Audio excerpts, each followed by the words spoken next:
You see, this is not about good kids or bad kids. All of you all, every single one of you are some of the best kids I know. And what I'm going to talk to you about is not your fault, but it is your future. And so you deserve to know what's at stake. So let's start with your brain. Okay, your brain is the engine that will drive everything in your life.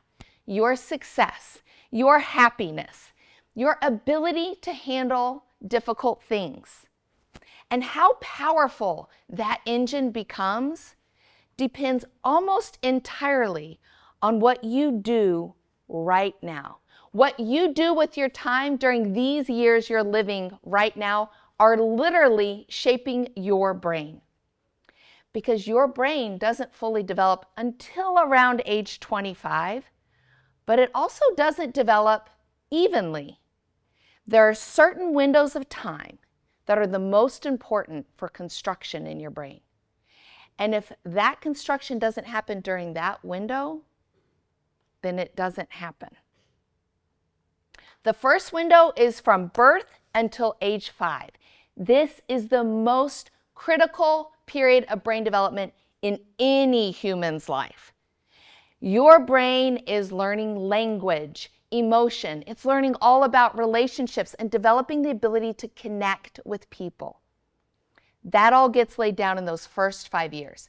Then from age 6 to 11, everything you already built during those first 5 years gets strengthened, and then it starts to fine-tune your abilities for focus, paying attention. Are you guys paying attention? For reading comprehension, managing your emotions, for problem solving, and for empathy, being kind to other people. But guys, those skills, they don't magically appear. You have to practice them, and they can only be practiced and developed for your brain's sake in real life. Those skills absolutely do not get developed on a screen. And then from age 12 to 18 is the second most important period of brain development in any human's life. And that's the window you are about to enter. So during this period, not only is your brain growing massively, it is also doing something called pruning. Who knows what pruning is? It's what it sounds like. Yes, Ian? I don't know if this is right, but I'm going to guess. Is it like when it starts to form more and become more right? So I like the way you're willing to raise your hand and be brave and take a guess. For the sake of time, I'll just tell you guys. Pruning means cutting. So all those neural pathways you built in your brain up to this point, when you enter 12 to 18, when you stop doing those things, your brain goes, well, I don't need to make eye contact or have social skills. I don't need that for a video game or my smartphone texting. Snip, snip, cut, cut.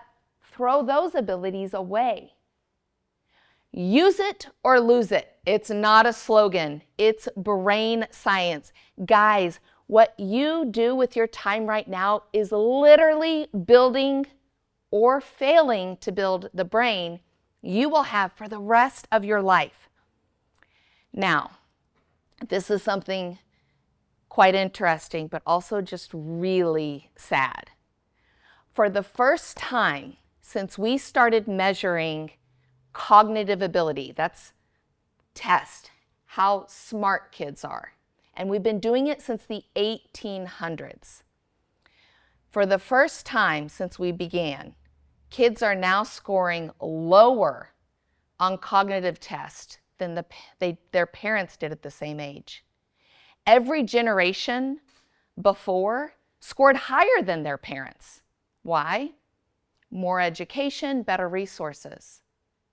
Until Gen Z. Gen Z broke the streak. They did worse than their parents. And Gen Alpha, that's your generation, the early data shows it's not slowing down. It's accelerating. It's getting worse. Who in here is okay to be dumber than their parents? Nobody. Zach, you want to be? Who wants to be smarter than their parents? Who already thinks you're smarter than your parents? Right? Well, let's keep that going. But here's the thing, you guys. In countries where they did not adopt technology in the classroom, that decline, the decrease in cognitive scores, hasn't happened. Scores are still rising. You see, the kids aren't the problem. The devices are. And if you want more proof, this is a really cool study out of the University of Texas. It's called the Brain Drain Study. So researchers at UT Austin, they took college students and they broke them up into 3 groups. They gave each group a cognitive exam, an IQ test of sorts. And one group had their smartphone sitting on the desk while they took the test. The other group had their phone in their backpack next to them while they took the test. And the third group had their phone in an entirely different room. Now, nobody used their phones. In fact, their phones were completely turned off. And yet, here's what the researchers found. The results were clear. The further away the device was from the student taking the test, the higher they scored on the test. Your digital devices are limiting your thinking ability even when they're turned off. They called it brain drain. Your phone is stealing your brain power even when you're not touching it. Now, I want to tell you about the newest threat to brain development. And you know what? Most kids don't even know that it's a problem. But I want to start by giving you a metaphor. I want you to imagine this. Let's say you wanted to get strong. So you joined a gym and you want to build some muscle, right? So you go to the gym every day, but you don't lift weights. You sit on the bench and you watch somebody else lifting the weights. You show up every day, day after day, you sit on the bench and you watch someone else doing the reps for you. Would you expect to get stronger? No, of course not. That's ridiculous, right? But every time you let AI do the thinking for you, that's exactly what you are doing. Every time ChatGPT, Gemini, or Google AI writes your essay, answers your homework questions, or drafts your report, AI is doing the heavy lifting, and your brain is sitting on the bench. The intellectual muscle that you need to achieve everything you want in life, it's not getting stronger. It's getting weaker. Now, look, AI is not all bad. AI is a really powerful tool once your brain has already developed and been wired. I use it in my own work. I used AI to make the pictures in this slide. For adults who already have fully developed brains, AI is a great productivity tool. But you're not there yet. Your brain is still actively under construction. It's being wired right now. And regardless, I know you guys are smart, and you know productivity is not the same thing as learning. Adults use AI because they've already done the hard work of learning, of building the neural strength for deep thinking, problem solving, and understanding. We've built that foundation. You haven't built yours fully yet. That's what school is for. That's what your teachers in the back of the room are for. You see, school is not an assembly line. It's a place for deep learning, for building your brain. That's what this period in your life is for. So my question to you is, why would you shortchange yourself? I want you to think of it this way. all those things you raised your hand for, your goals, the things that you personally want to achieve, that's the cart. But the cart, your goals, you can't achieve them. The cart can't go anywhere without a horse. Your brain is that horse. And the horsepower is your developed ability to think deeply, to solve problems, to have original thoughts. But without that horsepower, cart, you can't pull it into your future. You can't achieve your goals. See, when you rely on AI before you've built the skills for deep thinking and problem solving, you're putting the cart before the horse. AI might give you answers. It might draft your report. But without a fully developed brain behind those answers, they can't take you anywhere. You're stuck. I want to tell you a real life story. This is about a student who turned in a flawless report. The writing was polished. The conclusions were spot on. But when his teacher asked him to walk the class through his work, he just froze. He stood there. He couldn't answer her questions because he didn't do the work. ChatGPT did it. It looked great on paper, but he had nothing underneath. Another true story. Another student used AI to prepare a history presentation. Who in here likes to do history presentations? Yeah? Well, this kid didn't. And so he used AI to do it for him. It was detailed, impressive, and full of facts. And when he practiced it at home with his family, they were really blown away. But halfway through his presentation with his teacher at school, it all fell apart. Turns out the facts that AI gave him were made up. You see, sometimes AI makes things up. See, it doesn't just give you answers. Sometimes it gives you confident, wrong answers. And if you haven't already developed the thinking brain to be able to discern and tell the difference, then you are like a broken robot spitting out whatever the machine told you. You don't know the difference.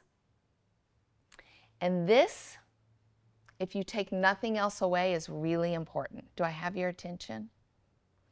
So, when you use AI to write your essay, to create something, and then you turn it in like you did that work, you know you didn't do it. And over time, that starts to do something to you on the inside. Have you ever heard of imposter syndrome? It means you start to feel like a liar, like a fraud. Not because you're a bad kid, but because you skipped the most important part. The figuring it out, the struggle, failing and trying again. The struggle is what builds you. It's what makes you feel capable and confident in a way that sustains you. That's how you build a sense of self and a thinking mind. So guys, this college counselor shared a story about a freshman in college. This kid used AI to write admission essays, to write almost every essay he was asked to write in college. And he even used it to make up stories so he seemed cooler and more interesting to his friends.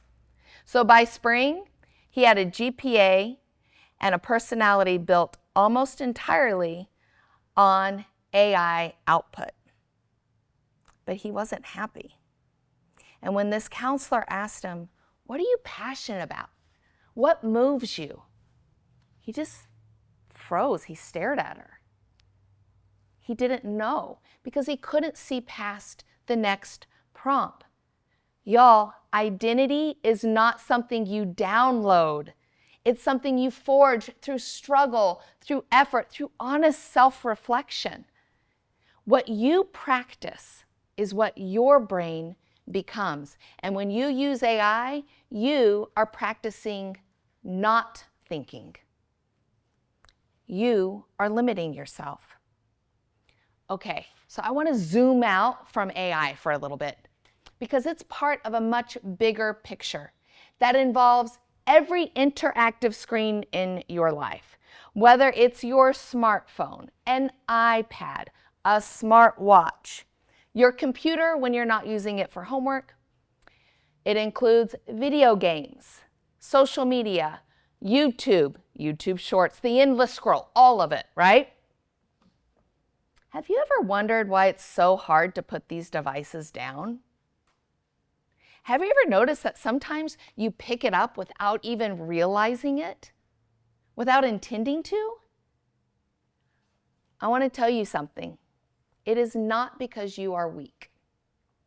It is because some of the world's smartest psychologists and neuroscientists have been hired by the tech companies and the video game industry to make these devices nearly impossible to resist. The same techniques that make slot machines in Vegas addictive, they're called unpredictable rewards. They use those same techniques in video games, in YouTube, in notifications, in social media. See, if you went to Vegas and you won every time you pulled the lever, you'd eventually get bored and walk away. But when you don't know when the next win is going to come, just like in your video game or on your iPad, you keep pulling. You stay attached. Y'all, that's not entertainment. That's engineering. And here's the part that should make everyone in this room angry. You are not their customer.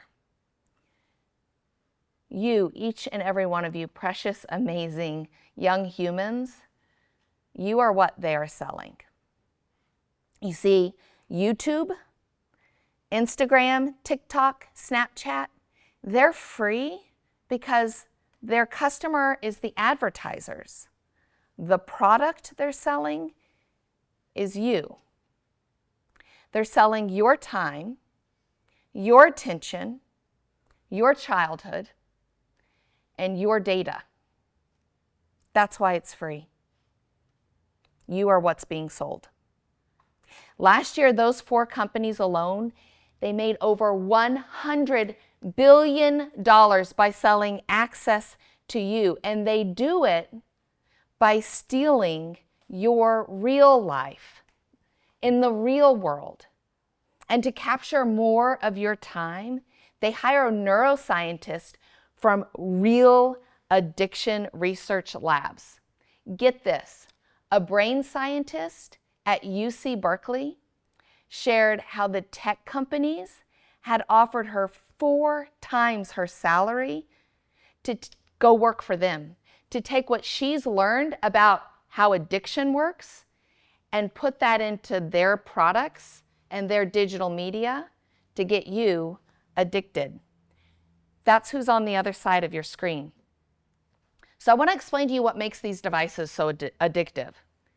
In your brain, you have a chemical called dopamine. Now, dopamine is not bad. Dopamine is a feel-good chemical that gets released, and it was developed in us humans to motivate us to do things that keep us alive. It's a motivating chemical. So when you score a goal in soccer, who in here likes to play soccer? When you score a goal in soccer, you get a hit of dopamine. When you guys accomplish something that was hard and you feel proud of yourself, shot of dopamine. When you're face to face with a friend and you're laughing, you guys get flooded with dopamine. That hit of dopamine feels good. It lasts and it sustains you. That's healthy dopamine. But here's the problem with these interactive devices where your fingers are tapping, swiping, or clicking. They flood your brain with a massive, unnatural amount of dopamine, not unlike drugs, similar to, say, cocaine. It hits fast, it crashes fast, and so then you need more and more. And pretty soon, guys, here's what happens. Real life, your relationships, your friendships, your hobbies, the things you are passionate about, the things you used to love, you don't like them anymore. They're dull, they're boring, they pale in comparison to the pixelated screen. That's not a coincidence. That's product design. And here's where it gets worse. Your brain starts to rewire.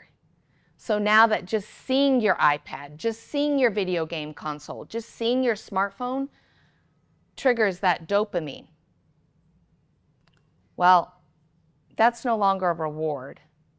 That's what we call a craving, and that is addiction. So now you're not reaching for your device because it brings you joy. You're getting on it just to make that agitation and that restlessness go away. And y'all, if I've already lost you, it might be because of this. Being on screens so much is taking a toll on your ability to focus. For example, when students study on a screen, the average student lasts 6 minutes before drifting off to something completely unrelated to the assignment. 6 minutes. And when laptops are open in the classroom, the average kid is on task for 24 to 38 minutes of every hour. That's not a lack of discipline. Again, that's really good product design. And that's what happens when your brain has been trained by these devices. And that training is happening every day. Every time you watch YouTube shorts, every time you scroll reels, play video games, or respond to every buzzing notification, you're training your brain for distraction. Thousands of hours of it. And your brain is getting really good at losing the ability to focus. It makes a presentation like this really hard to listen to because your brain has been trained to not be able to focus. And so what happens is a lot of kids start to wonder, do I have attention deficit? Because your brain has been trained by short form media to expect constant novelty and entertainment. And when it doesn't get it, it feels agitated and restless. University students at UC Berkeley, one of the top universities in the nation, they tell researchers they can't focus for more than 10 minutes. Do you think you need to be able to focus for more than 10 minutes to be successful in life? To reach your goal? Right? Guys, the habits you're building right now are the ones that are going to follow you. Right now is where your future begins. But you don't have to take my word for it. Who knows about the landmark social media addiction trial that happened right here in Los Angeles? I know Jake does because I was there. Grace does. You guys, this is incredible. So there was a 20-year-old named Carrie that sued the social media companies, blaming them for her mental health problems because they built their platforms to be addictive. And because they went to trial, these companies had to let all the attorneys behind closed doors and read all their internal documents. And here's what we found, because they never wanted you to see what they said, you know, the CEO to one of their executives to other people at the company. The documents prove that YouTube and Meta, who owns Instagram, knew that their platforms were harming kids. They knew it. They didn't just suspect it. They hired researchers to study it. They got the data, they proved it, and guess what they did with the data? They deleted it. Their own internal documents show delete that data and stop asking kids about their emotions and how they feel after being on our platforms. YouTube, in their own internal document, said, and I quote, "Our goal is not viewership. Our goal is addicted viewers." They want to addict you. And here's why. again, their own internal documents said, if we get kids on our platforms before they turn 20, they're 4 times more likely to be a customer for life. They know they're harming you. They don't care about you. They care about profits. And this trial wasn't just against Meta and YouTube.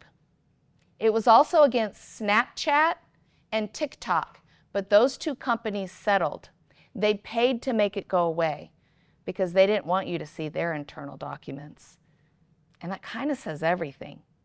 You want to know the result of this trial? It went on for 8 weeks, and the companies were found guilty. In the court of law, they were found liable for malice, oppression, and fraud, for knowingly causing harm to kids. Guys, none of this is your fault. You did not design these products, and you did not ask to be born into a world where powerful technology is aimed at exploiting your developing brain during the most pivotal period of development. This is actually really unfair to you. But now you know the truth. And knowing means each of you in this room has a choice. This graph represents your adult life in months. Every circle is a month of your life. From the time you turn 18 when you're an adult, assuming you live until 90. Who agrees that that would be a really long life if you live until 90? Okay, so this is your life if you live until 90. After accounting for these colored in circles, if you can read them, there's circles for sleep, for school and work, for driving, for chores, for hygiene, because, you know, everybody goes to the bathroom, for the basics of being alive. After you account for all of that, you have 334 months left for free time in your entire life. 334 months for everything, every friendship, every adventure, your hobbies and passions, time with the people you love, for your marriage, to play with your own kids someday. 334 months for everything that makes life worth living. Now, based on the most rigorous research we have on teen screen time, the average 13 to 18-year-old in the United States spends 8 hours and 39 minutes a day on non-productive screen time, meaning screens not used for school or work.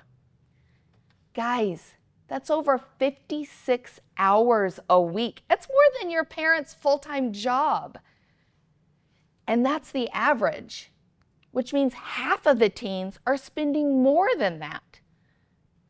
Now, if the average teen continues at that rate for the rest of their life, 312 of those remaining 334 months will be spent staring at a screen, whether a video game or an iPad or a smartphone. That's 93% of your remaining free time in your entire life. And you know what that leaves? 22 months for everything else. That's less than 2 years for everything else that doesn't involve a screen. That's the trajectory of your life if nothing changes. Please raise your hand if you're okay with this. I'm glad to see that nobody wants to live their life on a screen, because here's the truth, y'all. The kids who are figuring this out now, the ones who are not on smartphones, who are not spending hours on iPads, who are not spending hours playing video games, the ones who are actually reading real books, having conversations face-to-face with friends and family in real life, developing real talents, playing guitar, dance, art, they're investing in themselves. While other kids are making Silicon Valley and the video game industry richer. These kids are building real brain muscle. They are building an edge that will carry them through the rest of their life. And someday that gap is going to show. Now, I know that even at this school right now, some kids make fun of others because their text bubble is green instead of blue. That some kids leave kids out because they're not on the group chat or they don't play video games online. I get it. It's real. And I don't think it feels good to anyone involved. But I'm curious, after everything you've learned today, after seeing the research, I'm wondering if some of you are looking at those kids who are not on their iPad and the video games and the smartphone. I'm wondering if you're starting to look at them a little differently because they're not missing out. They're building something that most people won't realize until it's too late. And guys, that's an app. That is an edge that no app can give you. And it's not just a stronger brain. Kids who spend less time on screens are also kinder. They have better social skills and deeper relationships. Get this. Who in here knows what empathy is? Grace, what's empathy? Caring for others. Empathy has dropped 40% among kids just since the early 2000s. And perspective taking, the ability to see something from someone else's point of view, has dropped 75%. And it perfectly parallels the wide adoption of the iPad and smartphones and social media and video games with persuasive design. Here's why. When so much of your time and when so much of your communication is moved to texting, you miss out on facial expression, on body language, on tone of voice. Our human brain is wired to develop empathy and compassion through face-to-face interactions. It doesn't develop when you're engaged with a screen. And when that wiring doesn't happen during the important window it's meant to develop, it doesn't happen and kids end up more calloused, meaner. And we see it. We see it in cyberbullying. We see it in kids who say mean things on group chats. Kids say things on a screen that they would never say to somebody's face. And also, you guys, right now, we have the highest rates of anxiety and depression among youth, among kids and teenagers in recorded history. And that also perfectly parallels the wide adoption of the iPad, smartphone, and persuasive design in video games. It's not because your generation is weaker. It's because the tools you've been handed are working against you. But if you have a smartphone and now you know the truth, you can advocate for yourself. You could actually go to your parents and say, Mom and Dad, I would prefer a phone that does not have addictive design because there are alternatives like the Bark phone. It allows you to talk and text, listen to music without access to the World Wide Web and the addictive algorithms and apps that were designed to hook you. That's not giving something up. It's choosing something better for your future. And again, you don't have to take my word for it because you know what's more powerful than anything that I'm going to tell you? It's your own personal experience. So, if you don't have devices at home, this won't work for you and that's okay. You're already doing the best thing for your developing brain and so that you achieve the goals you want to be successful in life. But if you do, I want you to be your own researcher. Go home and tell your parents this crazy psychologist at school wants you to do this research study on yourself. Maybe they'll join you. Here's what it looks like. You wake up on a weekend and morning one, we'll call it the real life morning. You wake up and you do not touch a screen. Who in here wakes up in the morning and goes and turns on YouTube on their TV and starts scrolling through? Who in here wakes up and plays video games? Who in here wakes up and grabs their iPad? Okay, this has become common practice. You're not bad kids. Remember, this isn't your fault. That's what they designed these products to do, to steal your time so they make more money. They don't let their kids on these devices because they want their kids to be as successful as they are. But here's what you're going to do on morning number 1. You're going to wake up and you don't touch a screen. You go and you talk to your parents. You play with your dog. You step outside and play. You make breakfast with your family. And then you spend an hour doing something off a screen that you like. Building with Legos, drawing. What are some other things you guys like to do that don't involve a screen? Golf. You play golf. You do your Pokemon. Baseball. Reading. Being with your friends. One more, Haley. And painting. You do something that doesn't involve a screen for at least an hour. And when you're done, you stop. You pull out a piece of paper. And you scan your body and your mind. And you notice, how do I feel? What am I thinking?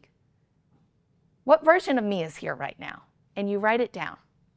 Now that's research part number 1. You guys are in science lab. You know how research studies go. Day 2, you wake up. Again, tell your parents this crazy lady at school told you to do this. You wake up and you grab your favorite device. First thing in the morning, YouTube shorts, just flick through them on the TV. Or you get in your video game and you just go nuts. Or you just doom scroll like crazy for at least an hour. And then when you're done, you set it down, you pull out a piece of paper, you scan your mind, your body, and you notice how you feel. Which version of you showed up? And test it for yourself. Maybe make your whole family try it out or ask them to. Because listen, we're at the end. As I said in the beginning, I am not here to tell you what to do. I'm just here to show you the research and give you some facts. I'm here because I believe in every single one of you in this room. I believe in your potential. I believe in your ability to set goals and be successful in those things that matter to you. I'm here because I care about you. Each of you is living through something no generation has ever had to face, and it's really not fair. But now you have the scientific facts. You know what's happening in your brain. You know who's behind it and why. And you know that you have a choice. Guys, you have this one precious, valuable life. What do you want to do with it? What are you going to choose to do with the information I shared with you today? Because what you do with it is entirely up to you. Thank you for your time.